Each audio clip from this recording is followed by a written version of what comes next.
A little bit about how Google local service ads work. Ultimately, you can get yourself added, but it's kind of an invitation-based program still at this point. They're reaching out to people and saying, hey, we've already got some reviews for you on Google Maps, and we want to vet you to get you added. In order to get the Google guarantee and to be on local service ads in your area, Google needs to run a background check on you and your employees. So through the enrollment process, they do a license check, they do a background check through Pinkerton, not just on you, but on all of your employees. And then they need to verify your insurance and make sure that your company is insured. If you want to participate in local service ads, every employee, independent contractor, temporary worker, contingent worker, vendor, and other worker that visits a customer location must have a completed background check. This is straight from their guidelines. What we would say, and what I've been hearing, is that as long as you're sure that the people serving your local service ads leads are part of the background checked process, you're okay. So let's say you have a guy that you can't background check for whatever reason. If you can carve him out and make sure he's not going to interact with any of the leads you generate through local service ads, you should be okay. And then once approved, and kind of once you get through the hoops and you follow through on the process, you're going to get charged on a per lead basis. So it's not pay per click. It's definitely not pay per run of the mill. It's pay per lead, and it's set between, we're seeing somewhere between $25 and $45 per lead on average. So between plumbing and HVAC and the myriad of clients we have that are running this in their market and the people that have kind of reported back to us, that's kind of the current state of the union 2018. I wouldn't be surprised if that lead price continues to rise or if they move to more of an auction type model. But right now, it's exactly that. It's $25 to $45 per lead, depending upon if it's a sewer job or a drain job or a toilet replacement, or it varies based on what the person's specifically looking for. So how are you charged for local service ads? Basically, you set a weekly budget. So once you've completed the process, and if you're a client of ours, we will walk through this process with you. If you decide to work with us, this is something we can and will help you with and run with as far as we can. But ultimately, once you get through that process, you set a weekly budget, and that limits the total number of leads you get for any given week. So as an example, let's say we just set a $2,000 monthly budget, divide that out by 4, that's $500 per week, which gives us $71 per day for leads.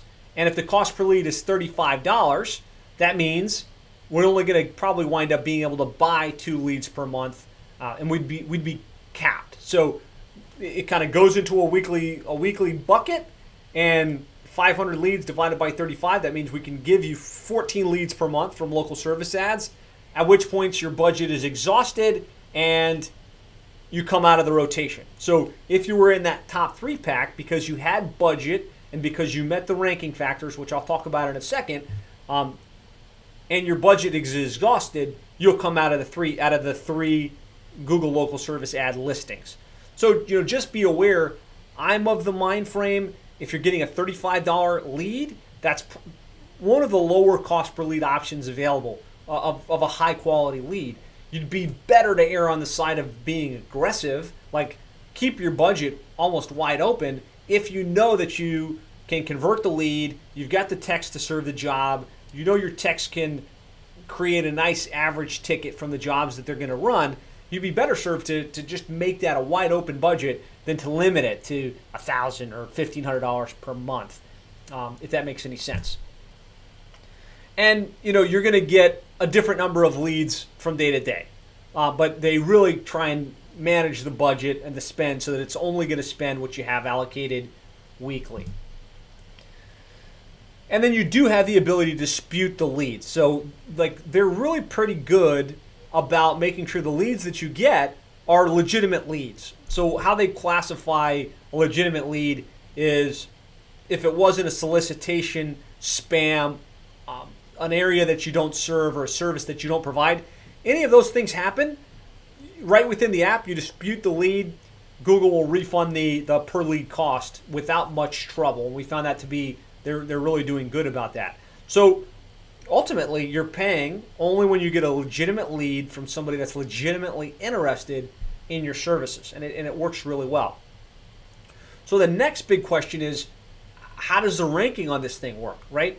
Because ultimately, there's hundreds of plumbing companies in every geographic area, right? Within Miami, there's hundreds of plumbing companies that want to buy those leads. So Google has to do something to stack who gets to be, on the 3-pack versus in the little button below that says, look at all of the other companies that are interested in this or that are available to serve you. One of the big ones is going to be your proximity to the customer's location. So when they search, and I'll just pull up a visual of this because it might be easier.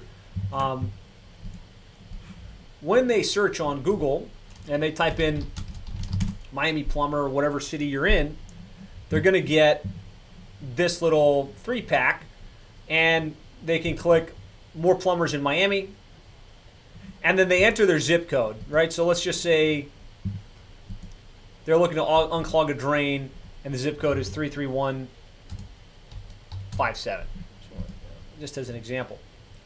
So part of the rank factor is how close your office that's listed on Google is to that particular location. So that's a little bit of a limitation that could slow you down a little bit, but something to be aware of. Your proximity is a ranking factor. The number of reviews that you have, and it's more about volume even than quality, even though quality does come into play. This is a ranking factor on Google Maps. It's a ranking factor organically, and it's a major ranking factor, as far as I can tell, on Google local service ads. So you need to be hyper-focused on providing a great customer experience, making sure that you're following up with happy calls, and that you're asking for them to take a minute to post the review. The app facilitates this a little bit through local service ads, but you have to create the experience. You have to do the follow-up. And I believe the companies that have the most reviews are going to wind up winning the day as it relates to local service ads. The other big one is your responsiveness to customer inquiries and requests. So I'm gonna show you the back end, which you get as a user. So if you're already in there, I'm gonna be able to show you some things you probably don't know. If you've never been in there, ultimately you've got a little dashboard and you can see who called in, and you should type some notes, you should post some comments, and you need to designate I got the deal or I didn't get the deal. To the extent that you're consistently getting the deal, Google likes that, right? Because they want the customers that search through their platform to find a good quality contractor.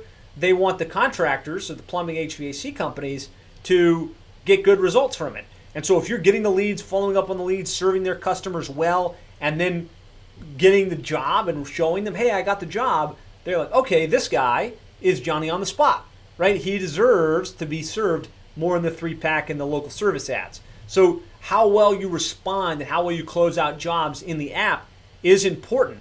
And to the extent that you might want to have somebody in your office that's responsible and solely dedicated to closing out the jobs and making sure that every single thing is notated to give you that little edge on Google local service ads. The other is your business hours. A lot of us say we're 24/7, but we only answer calls between 7 o'clock and 4 o'clock in the afternoon. If you put on your local service ads account, your hours of operation are 7 to 4, and somebody searches at 4:10 or 4:40 or 6 p.m., you don't show up during those hours, obviously, because you've shown yourself to be closed. That can be good and it could be bad. I just want you to be aware.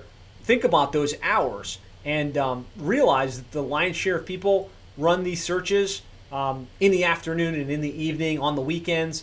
And so if you've got yourself shown as closed, you're going to miss out on all that discovery that happens during that time period.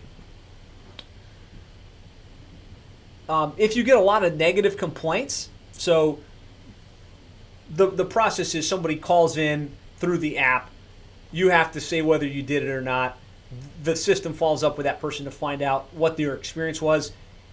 If you're getting complaints, obviously that could potentially pull you out of local service ads altogether. So just again, creating that positive customer experience, going above and beyond, doing the happy calls, doing whatever it takes to make sure the client is happy is super, super important. And then, of course, Google will attempt to spread your leads out over time to prevent you from spending your entire monthly budget in the first day or in the first 2 days. So think about how you set your budget. Think about how you want to have consistency throughout the week, and be aware that you can pause these campaigns as well. So if for some reason it was just a crazy weekend and your dispatch board is completely swamped on Monday and Tuesday, and you don't want to pay per lead, you can't follow up with them, you can't serve them, you can pause the campaign and keep your budget earmarked for a little bit later in the week when you know you might have some downtime and some techs that need to be out in the field. So that's really high level how the ranking process works on local service ads. And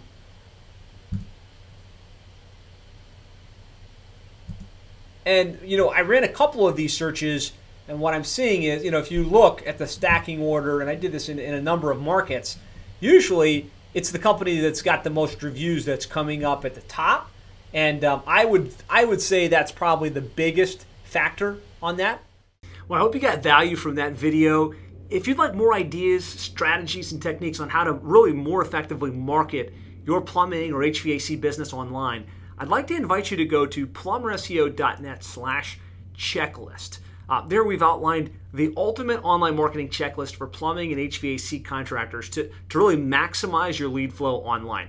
This really simplifies the entire online marketing equation into a checklist that you can easily identify what you should do next and what you could do to really probably double, triple, or even 10x the number of leads you're getting for your plumbing or HVAC business online. So you can get that completely free of charge, simple one-page checklist with a video that explains and kind of walks you through it. Just go to plumberseo.net/checklist. Talk to you soon.